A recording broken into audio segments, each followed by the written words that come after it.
us about the Save Your Selfie campaign. Well, it's a very interesting campaign. It's completely digital, so it's quite new for us. So we are there hip and happening at the moment. We started this campaign to create awareness about our 22 Long Street Donation Centre. It's in Cape Town CBD. Not a lot of people know about it, and we saw that the donations were dwindling. So we needed to do something to up the count. And what better way than to go onto digital and Facebook and Twitter and then #Save Your Selfie. Now, when you click on somebody's selfie, for instance, I discovered this by clicking on a friend's selfie on her Facebook page, it takes you through to a beautiful page that shows you just how many people have saved their selfies. Yes, there's quite a lot. When you go onto the website, we designed a website for this campaign as well, 22longstreet.co.za, and there you will see 3 images of it's in human shape. So the idea is that in 4 months' time, you get to save 3 people's lives. So 4 months, then we are aiming to collect 3,000 units of blood.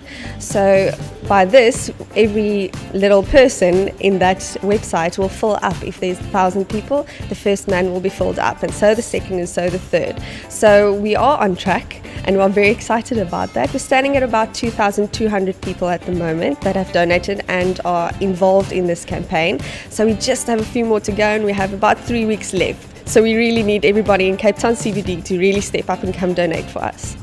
Now, speak to us about the blood that's donated. I'm going to try, hopefully, donate some blood today, depending on my iron levels. And what's going to happen to that little bag of blood? Where is it going to go? How many people are going to be helped? Well, with 1 unit of blood, you can save 3 lives. So that's really something very remarkable. And we only take 475 milliliters of blood, so it's really not that bad. And what happens to the blood is once you've donated it, it goes to our laboratories at our head office in Pinelands.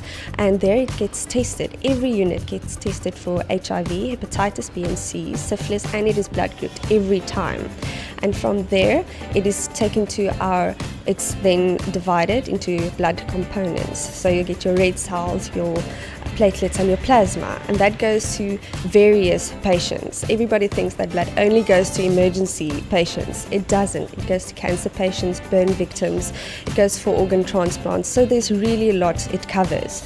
And from there on it is issued to our blood banks, and from our blood banks it is cross-matched again to a patient, and then the blood goes to the patient, so once it's cleared.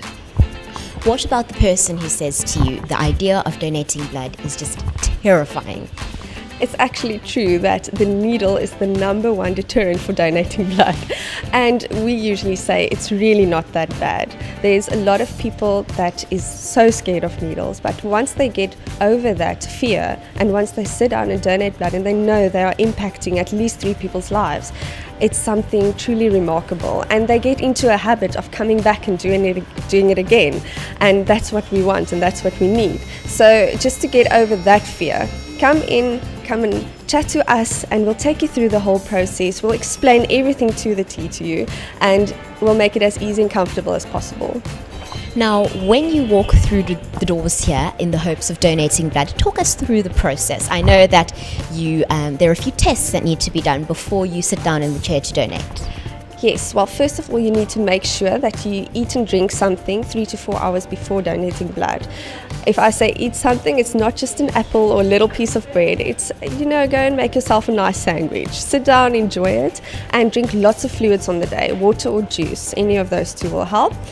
From there, you visit our centre, and you get to fill in a confidential donor questionnaire. It is not there meant to pry in your personal life, but we have to make sure that the blood is safe for the patient at the other hand, and that it's safe for you to donate blood as well on the day. From there, you will go to have your iron levels checked and your blood pressure checked, and it's a little mini medical you receive just to ensure that you are A-OK to go and donate blood for us. After that, you will sit down on the chair, you donate blood for 10 to 12 minutes, 475 mils, that's all it takes. And Then you sit back, you relax, you eat a cookie, you drink a juice, and you spend some time with us. This whole process takes about 20 to 30 minutes, so it's really not that bad. And we ask that you donate blood only every 56 days. So you can make this a habit, and you can donate 4 to 6 times a year.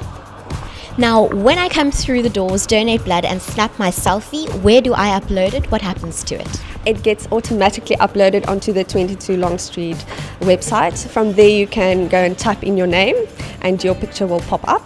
From there on, you then just share it on Facebook and Twitter, and then you stand a chance to win, which is only left one of them, a Polaroid camera. Thank you so much for speaking to us today. Absolute pleasure. Thank you for your time.